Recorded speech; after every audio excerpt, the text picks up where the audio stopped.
సంబంధించిన అసాంఘిక శక్తుల కార్యకలాపాలు పెరుగుతున్న విషయం వాస్తవమేనా అని అడిగారు అధ్యక్ష. మనకి 2014 నుంచి 18 మధ్యకాలం నుంచితో పోల్చుకుంటే అధ్యక్ష 2019 నుంచి 24 కాల వ్యవధి మధ్యలో డేటాను మనం చూసుకుంటే అధ్యక్ష రాష్ట్రంలో గంజాయి కానీ బ్లేడ్ బ్యాచ్ వంటి అసాంఘిక శక్తుల కార్యకలాపాలు పెరిగిన విషయం వాస్తవమే అధ్యక్ష. యాక్చువల్గా ఈ గంజాయి బ్లేడ్కి సంబంధించి ఈ బ్యాచ్లకి సంబంధించి ఈరోజు కట్టడి చేయడానికి మన నూతనంగా ఏర్పడిన ఎన్డీఏ గవర్నమెంట్ వచ్చిన తర్వాత ప్రత్యేకమైన దృష్టి ఏర్పాటు చేసుకొని ఈ గంజాయిని నిర్మూలించడానికి, అదేవిధంగా కూకటవేలుతో నిర్మూలించడానికి, అదేవిధంగా బ్లేడ్ బ్యాచ్లని కూడా అరికట్టడానికి స్పెషల్గా ఒక టాస్క్ ఫోర్స్ను కూడా ఏర్పాటు చేయడం జరిగింది అధ్యక్ష. అదేవిధంగా ముందు అసలు బ్లేడ్ బ్యాచ్లు ఎవరెవరు ఉన్నారన్నది గుర్తింపు చేసి ఒక ప్రొఫైలింగ్ కూడా తయారు చేసే పరిస్థితి కూడా ఈరోజు కనిపిస్తుంది అధ్యక్ష. అదేవిధంగా ఈ నేరస్తులు కనుక ఎక్కువైతే కనుక వాళ్ళ మీద కూడా ఒక పీడీ యాక్ట్ ఏర్పాటు చేయడం కానీ, అనుమానిత ప్లేసుల్లో కానీ పాడుబడిన ప్లేసుల్లో కానీ నిఘాను ఏర్పాటు చేయడం కానీ, నిరంతర పర్యవేక్షణ ఏర్పాటు చేయడం, అదేవిధంగా సామాజిక భాగస్వామ్యం కూడా కల్పించడం అన్నది కూడా మేము ఈరోజు చేస్తున్నాం అధ్యక్ష. వాటితో పాటు మనందరికీ తెలిసిందే గాంజాయికి సంబంధించి ఈరోజు లాస్ట్ 5 సంవత్సరాలు గాంజా ఎంత విచ్చలవిడిగా మొత్తం రాష్ట్రం మొత్తం వ్యాప్తి చెందిందో మనందరికీ కూడా తెలుసు. దాన్ని ఈరోజు కట్టడి చేయడానికి ఓన్లీ టాస్క్ ఫోర్స్ ఒకటే సరిపోదని చెప్పి ఈరోజు యాంటీ నార్కోటిక్ టాస్క్ ఫోర్స్ సంబంధించి ఒక సపరేట్గా ఒక వింగ్ని ఏర్పాటు చేసి దానికి ఒక అడిషనల్ డీసీపీ స్థాయి వ్యక్తిని ఈరోజు దానికి అధికారికంగా నియమించి ఈరోజు దాని ఫోర్స్లోకి తీసుకురావడానికి నిన్ననే క్యాబినెట్లో కూడా ఆమోదం అయింది అధ్యక్ష. అవగాహన కార్యక్రమాలు అన్నీ కూడా చేపడుతున్నాం అధ్యక్ష. ఆదిరెడ్డి శ్రీనివాస్, ఈరోజు మనం క్వశ్చన్ అవర్ని 1 గంటలో కంప్లీట్ చేయబోతున్నాం, మీరు కోఆపరేట్ చేయాలి. ధన్యవాదాలు అధ్యక్ష. 2014-19 మధ్యలో మీరు చూస్తే అసలు ఈ రాష్ట్రంలో బ్లేడ్ బ్యాచ్, గంజాయి బ్యాచ్ అనే పేర్లే లేవు అధ్యక్ష. గత 5 సంవత్సరాలు ఈ గంజాయి అన్నది ఒక వ్యాపారం కింద వైసీపీ వాళ్ళు చేయడం, దాన్ని కాపాడుకోవడానికి ఒక ప్రైవేట్ సైన్యం కింద బ్లేడ్ బ్యాచ్ని ప్రేరేపించారు.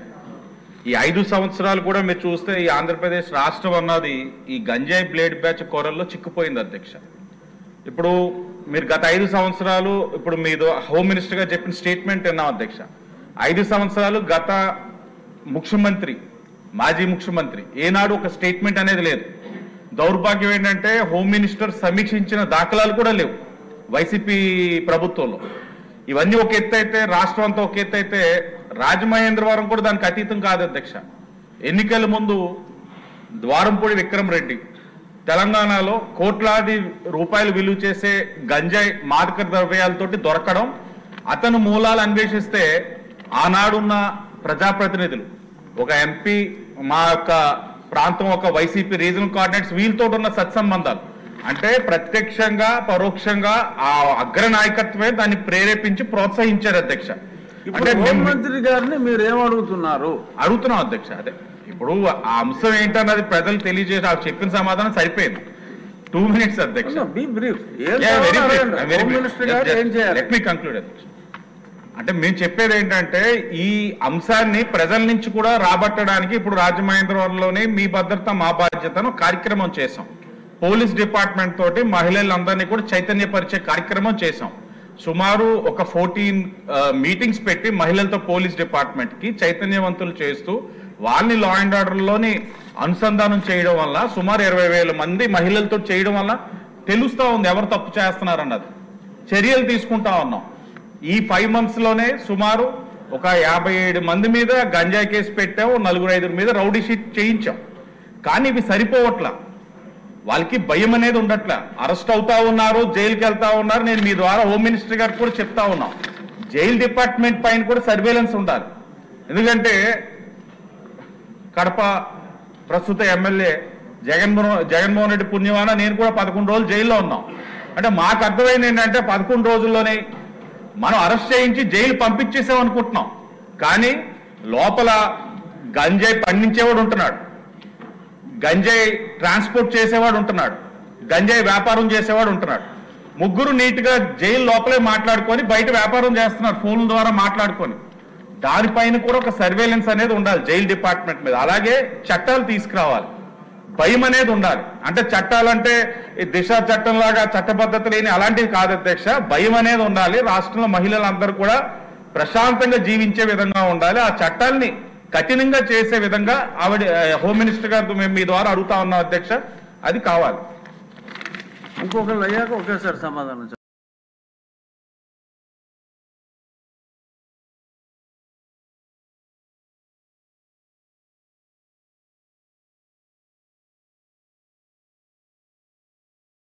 తీసుకోండమ్మా. సుందరపు విజయ్ కుమార్ గారు. చూడలేని అనేకమైనవి మనం ఈరోజు ప్రతి గ్రామంలో చూస్తున్నాం అధ్యక్ష. సోదరులు వాసు గారు చెప్పినట్టు అదృష్టం కొలదో మరి దురదృష్టం కొలదో మమ్మల్ని అందరినీ కూడా అరెస్ట్ చేశారు. 7 రోజులు జైల్లో ఉన్న తర్వాత మాకు అర్థమైంది ఏంటంటే ఈ బ్యాచ్లన్నీ వెళ్ళి లోపల కూర్చొని 70% అంతా కూడా గంజాయి బ్యాచ్లే అధ్యక్ష. లోపల జైల్లో వీళ్ళందరూ అక్కడ ఎలా ఉన్నారంటే ఏదో పిక్నిక్ వచ్చినట్టున్నారు అధ్యక్ష. పిక్నిక్ వచ్చి కూర్చొని అక్కడే డిసైడ్ చేస్తున్నారు అధ్యక్ష అన్నీ. అదేదో ఏదో గ్రేడ్ సాధించినట్టు. మళ్ళీ బయటకు వచ్చిన తర్వాత కూడా మనకి ఏదో గ్రూపులుగా గ్రామాల్లో ఉన్నట్టు గ్రూపులు గంజాయి అంతా కూడా ఒక గ్రూప్ అధ్యక్ష. వాళ్ళు ఎవరు ఏం అనడానికి ఉండదు, ఏం చేయడానికి ఉండదు. గ్రామంలోకి వెళ్తే తలదించుకొని వెళ్ళాలి వాళ్ళ ముందు. ఎందుకంటే వాళ్ళు గంజాయి మత్తులో ఉంటారు, చేతిలో బ్లేడ్లు ఉంటాయి. మనం అంటే ఇలా కోడ్ చేయకూడదు ఇక్కడ. మళ్ళీ మనం అనవసరంగా లా అండ్ ఆర్డర్ దీని మీదే ప్రాబ్లం వస్తుంది కాబట్టి కోడ్ చేయకూడదు. కానీ కొన్ని వాస్తవానికి ఏంటంటే అధ్యక్ష, వీటి మీద ఆల్రెడీ ప్రభుత్వం ఒక సపరేట్ డిపార్ట్మెంట్ లాగా ఒక సపరేట్ వింగ్ ఒకటి ఏర్పాటు చేసింది. 100% మంచి రిజల్ట్స్ వస్తాయని ఆశిస్తున్నాం. అయితే గత 5 సంవత్సరాలు ఏం చేశారంటే నేరాలు చేసే వాళ్ళకి ఒక మంచి మెసేజ్ ఇచ్చారు గత ప్రభుత్వం. నేరాలు చేసే వాళ్ళందరూ కూడా అదుపు లేకుండా చేసుకునేది. మనందరికీ తెలిసిన విషయమే, అనకాపల్లిలో ఒక పిక్నిక్ జరిగింది అధ్యక్ష. విశాఖపట్నం అనకాపల్లిలో ఒక పిక్నిక్ జరిగింది. ఎప్పుడు 2019 ఎండ్లోని పిక్నిక్ జరిగింది అధ్యక్ష. 20లో కూడా పిక్నిక్ జరిగింది. ఎవరు పిక్నిక్ అంటే టీచర్స్ పిక్నిక్, వీల్ పిక్నిక్ లాగా రౌడీ షీటర్స్ పిక్నిక్ జరిగింది అధ్యక్ష. ఇది వాస్తవం, మీరు రికార్డ్స్ చూసుకోండి, పేపర్లో కూడా వచ్చినాయి. రౌడీ షీటర్స్ పిక్నిక్ జరిగింది అధ్యక్ష. ఇలా సర్వనాశనం చేశారు లాస్ట్ 5 సంవత్సరాలు కూడా. నేనంటుంది ఏంటంటే వాళ్ళు కూడా అధ్యక్ష చెప్పండి అధ్యక్ష, వాళ్ళు కూడా మన పిల్లలే. మనం ఐడెంటిఫై చేయాలి, ఈచ్ అండ్ ఎవ్రీ ఒక్కొక్క వ్యక్తిని ఐడెంటిఫై చేయాలి. వాళ్ళని ఎలాగ అక్కడి నుంచి బయటికి తీసుకురావాలనే దానికి ఒక ప్లాన్ లేకపోతే అందరి మీద కేసులు పెట్టి అందరి మీద మనం సెక్షన్లు పెట్టి మనం ఏం చేయలేము అధ్యక్ష. మనం వాళ్ళు మార్చుకునే పరిస్థితుల్ని తీసుకురావాల్సిన ఒక ప్రణాళిక మన దగ్గర ఉండాలి అనే దాని మీద దయచేసి మరి మీ ద్వారా మంత్రి గారికి కూడా తెలియజేస్తున్నాను అధ్యక్ష. థ్యాంక్ యూ అధ్యక్ష. రెడ్డప్ప గారి మాధవిరెడ్డి. ధన్యవాదాలు అధ్యక్ష. తక్కువ చెప్తాను అధ్యక్ష. నాకు ఈ అవకాశం ఇచ్చినందుకు ధన్యవాదాలు అధ్యక్ష. ఈరోజు మీ ద్వారా మంత్రి గారికి తెలియజేసుకునేది ఏంటంటే, ఈరోజు అనుకున్న దానికంటే గాంజా యొక్క ప్రభావం ఎక్కువ ఉంది. ఎలక్షన్ కంటే ముందు ఇప్పుడు గమనిస్తుంటే ఇంకా ఎక్కువ ఉంది. ఎక్కువ మార్కెట్లోకి వెళ్ళిపోవడము, పేదవాళ్ళ దగ్గరికి వెళ్ళింది అధ్యక్ష. గాంజా తాగేవాళ్ళు డబ్బులున్నోళ్ళు కాదు, బాగా పేదరికంలో ఉన్నవాళ్ళు. దానికి కారణం 5 సంవత్సరాల నుంచి మద్యం రేట్లు పెరిగిపోవడము, మరి దాంట్లో క్వాలిటీలో ప్రాబ్లం రావడం వలన ఈ గాంజా వైపు మగ్గిపోవడం జరిగింది.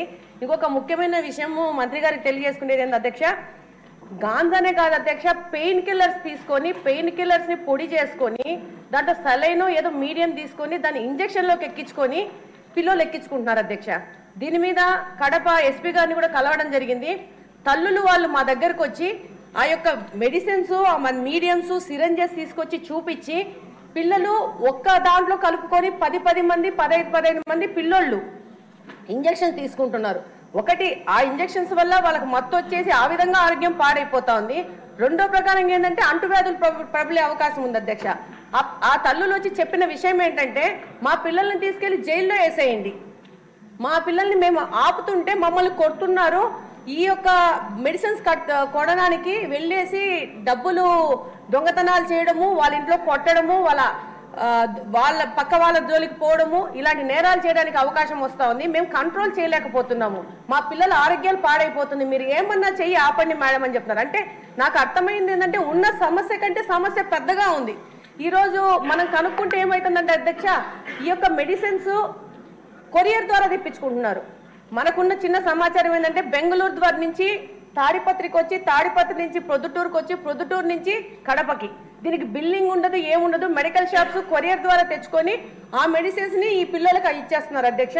దానివల్ల ప్రాబ్లం ఏంటంటే ఎస్పీ గారు చెప్పడము, దాన్ని పట్టుకోవడం ఎట్లా అనేది. దీని ప్రకారం నార్కోటిక్స్ చీఫ్ గారి దగ్గరికి కూడా వెళ్ళి మాట్లాడడం జరిగింది. ఆయన అంటారు ఇంకా పెద్ద ఎత్తున దీన్ని పెంచాల్సిన అవసరం ఉంది కంట్రోల్ చేయడానికి. అంటే రకరకాల విధానాల్లో ఒక గాంజా అనుకొని మనం అనుకుంటున్నాము, పెయిన్ కిల్లర్స్, మత్తు పదార్థాలు మెడికల్ షాప్స్ లో కొనే వాటి ద్వారా కూడా పిల్లలు దీనిలోకి వెళ్తున్నారు. తప్పకుండా యువతను కాపాడుకోవాల్సిన అవసరం ఉంది అధ్యక్ష. ఒక్క నిమిషం. దీని ప్రకారం సీసీ కెమెరాలు కూడా పెంచుకోవాల్సిన అవసరం ఉంది అధ్యక్ష. కడప నియోజకవర్గానికి వస్తే దాదాపు అంతకు ముందు ఉన్న కెమెరాలన్నీ ఈ 5 సంవత్సరాలు నిర్వీర్యం చేయడం జరిగింది. ఎక్కడైనా ఏదైనా క్రైమ్ జరిగితే కనుక్కోవాలా నేరస్తులు అంటే కనుక్కోలేని పరిస్థితిలో తయారైపోయింది అధ్యక్ష. ఇంకోటి అధ్యక్ష, మా కడపలో మార్పు అనే పేరు మీద ఈ డి అడిక్షన్ సంబంధంగా ప్రైవేట్ డాక్టర్స్ వచ్చి ఒక సెంటర్ని ఓపెన్ చేసినారు అధ్యక్ష కడపలో. కానీ నేను మీ ద్వారా మంత్రి గారికి తెలియజేసుకునేది ఏంటంటే, ఆ అడిక్షన్ సెంటర్ పైన ఉంటే కింద వచ్చి మద్యం దుకాణం పెట్టారు అధ్యక్ష. అంటే పైన తాగండి, పైన డి అడిక్షన్ సెంటర్కి వెళ్ళండి, కిందికి వెళ్ళి మద్యం తాగండి, మళ్ళా చెడిపోండి, మళ్ళీ పైకి వచ్చి అడిక్షన్ సెంటర్లు వచ్చారండి. దాని మీద పెద్ద ఎత్తున మేము అధికారుల దృష్టికి తీసుకుపోవడం, అక్కడి నుంచి ఆ మద్యం దుకాణం మార్చి కడపలో మార్చి బిల్టప్ సర్కిల్లో కడపలో దాన్ని మార్చి దూరంగా పెట్టండి. ఎందుకంటే ఒక పెద్ద ప్రయోజనం కింద ప్రైవేట్ వ్యక్తులు డాక్టర్స్ వచ్చేసి పిల్లలు దీంట్లో బాధపడుతున్నారు, వీళ్ళని మార్చాలనే ఉద్దేశంని ఈ యొక్క కింద మద్యం దుకాణం పెట్టడం ద్వారా దాన్ని దెబ్బతీసినట్టు అవుతుంది అధ్యక్ష. థ్యాంక్ యూ అధ్యక్ష. ఎమ్మెల్యేస్కి వారి పవర్ వారికి పూర్తిగా తెలియట్లా. సమస్యలు హోమ్ మినిస్టర్ గారికి చెప్పడం మంచిదే, కానీ మీ నియోజకవర్గాల్లో పోలీస్ తోటి ఇంటరాక్ట్ అయ్యి MLAs must also take active role in controlling the anti social activities. ఇంకక్కర్లేదమ్మా. మంత్రి గారు అధ్యక్ష, ధన్యవాదాలు అధ్యక్ష. గౌరవ సభ్యులు మాట్లాడిన మాటల్లోని వాళ్ళ తాలూకా బాధ ఒకటేంటంటే సొసైటీ పట్ల వాళ్ళకున్న రెస్పాన్సిబిలిటీ ప్రజాప్రతినిధులుగా అన్నది చాలా క్లియర్గా కనబడుతుంది. యాక్చువల్గా మనం అధికారంలోకి రాకముందే ఈ విషయం చెప్పాలి అధ్యక్ష. ఒక 2 minutes నాకు ఒక టైం ఇవ్వండి, ఎందుకంటే చాలా crucial issue and important issue అధ్యక్ష ఇది.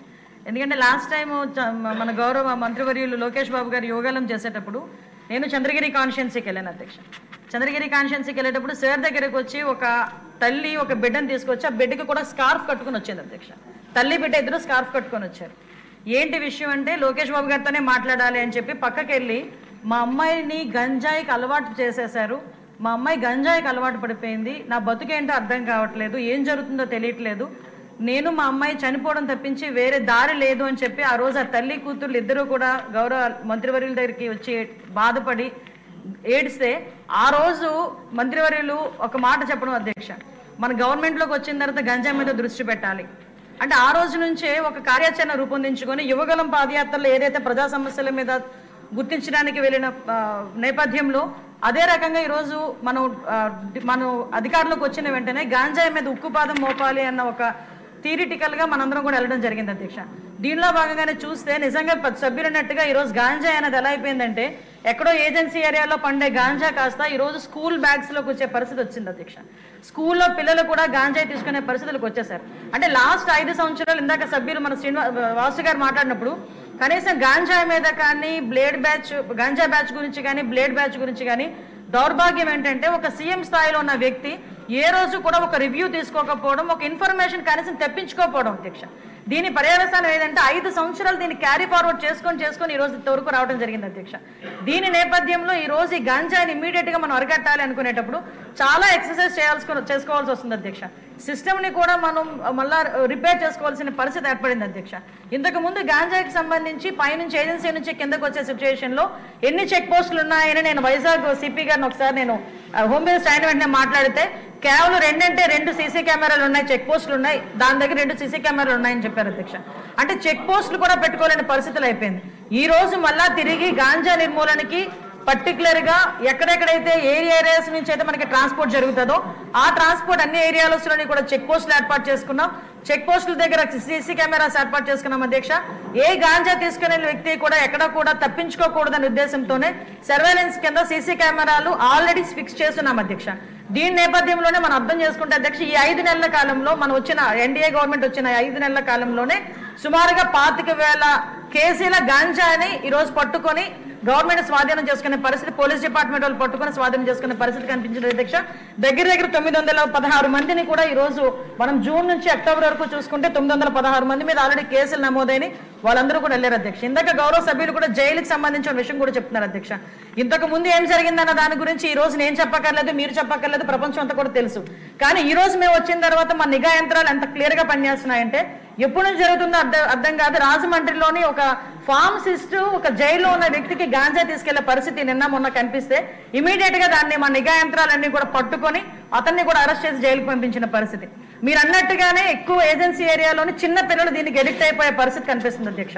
ఎడిక్ట్ అవ్వడమే కాదు అధ్యక్ష, వాళ్ళకున్న ఫైనాన్షియల్ ప్రాబ్లమ్స్ ని బేస్ చేసుకుని వాళ్ళని పావుల కింద వాడుకునే పరిస్థితి ఉంది. కాబట్టి గాంజా బ్యాచ్ల్లోని గాంజాలు సరఫరా చేసేవారు కానీ గాంజా తీసుకునే వాళ్ళకి కూడా అధ్యక్ష ఈ రోజు ఏదో తీసుకొచ్చాము, జైల్లో పెట్టేసాము, వాళ్ళకి రిమైండ్ తీసేసాము, తర్వాత బెయిల్ బయటకు వచ్చి వాళ్ళు అలా చేసే కన్నా వీళ్ళు చేసిన వెంటనే వీళ్ళ మీద పీడియాక్ట్ పెట్టడమే కాదు అధ్యక్ష, వీళ్ళ ఆస్తులు కూడా జప్తు చేయడానికి వీలైతే వాళ్ళకి ఆస్తి ఏమీ లేకపోతే వాళ్ళ దగ్గర ఉన్న ఆధార్ కార్డులు కానీ వాళ్ళ దగ్గర ఉన్న రేషన్ కార్డ్స్ కానీ అలాంటివి కూడా సీజ్ చేసే పరిస్థితి కూడా రప్పించాలి అని గౌరవ ముఖ్యమంత్రి గారు కూడా మాకు ఆదేశాలు ఇవ్వడం జరిగింది అధ్యక్ష. దాని మీద కూడా ముందుకెళ్తున్నాం. ఇంకా మీరు కడపలో ఉన్నట్టు మా దృష్టికి వచ్చింది కాబట్టి ఒకసారి మేము కూడా మాట్లాడతాం అధ్యక్ష. అదేవిధంగా డీడిక్షన్ సెంటర్స్ కూడా మాక్సిమం ఎక్కువ పెడుతున్నాం అధ్యక్ష. ఎక్కువ మంది డాక్టర్స్ ని కూడా ఈవెన్ సెంట్రల్ జైల్లోని కూడా డీఅడిక్షన్ సెంటర్లు పెట్టడానికి ఒక ప్రపోజల్ ఉంది అధ్యక్ష. ఇందాక గౌరవ సభ్యులు అందరూ కూడా చెప్పినట్టుగా ఎక్కడా కూడా గాంజాయికి ఎటువంటి విచ్చలవిడితనం అనేది లేకుండా చాలా సీరియస్ గా తీసుకుంటున్నారు అధ్యక్ష. ఒక్క విషయం చెప్పి నేను ముగిస్తాను అధ్యక్ష. ఎందుకు చెప్తున్నానంటే ఈ రోజు మేము చేయగలము అని మన గవర్నమెంట్ చేయగలము, గాంజాని అరికట్టగలము అని చెప్పడానికి గల ప్రధానమైన కారణం ఏంటంటే గాంజాకి మేము వచ్చింది ఇమీడియట్ గా దానికి సెపరేట్ వింగ్ ఏర్పాటు చేశాం అధ్యక్ష. దగ్గర 469 మందిని స్టాఫ్ అలోకేట్ చేశాం అధ్యక్ష. అదేవిధంగా సుమారుగా దానికి స్పెషల్ గా ఫోర్స్ ఏర్పాటు చేసుకున్నాం, వాళ్ళకి స్పెషల్ గా బడ్జెట్ ఏర్పాటు చేశాం. ఎక్కడా కూడా మిగతా డిపార్ట్మెంట్ వాళ్ళతో కాకుండా వాళ్ళు సెపరేట్ గా వాళ్ళకు ఒక అధికారాలు ఇచ్చి సర్వాధికారాలు ఇచ్చి ఈరోజు గాంజాని అరికట్టే పరిస్థితిలో మనం తీసుకొచ్చాం. 5 సంవత్సరాలు ముఖ్యమంత్రిగా ఉన్న వ్యక్తి ఆ పులివెందుల ఎమ్మెల్యే ఈ రోజు అప్పటి వరకు ఎక్కడ కూడా ఒక రివ్యూ చేయకపోతే నాకు తెలిసి 5 నెలల కాలంలో దగ్గర 7 సార్లు గంజాయి విషయంలో రివ్యూ చేసిన ఘనత కూడా గౌరవ ముఖ్యమంత్రి గారికి మన దక్కింది అధ్యక్ష. కాబట్టి ఇంత కాన్ఫిడెంట్ గా మనం చెప్పగలుగుతున్నాం అధ్యక్ష. గాంజాని కానీ బ్లేడ్ బ్యాచ్ కానీ బ్లేడ్ బ్యాచ్ కూడా ఎక్కువగా రాజమండ్రి విజయవాడలోనే ఎక్కువగా ఉంటుంది అధ్యక్ష. దాన్ని కూడా అరికట్టడానికి ఈ రోజు పోలీస్ డిపార్ట్మెంట్ అంతా సన్నద్ధమైనారు అధ్యక్ష. Thank you.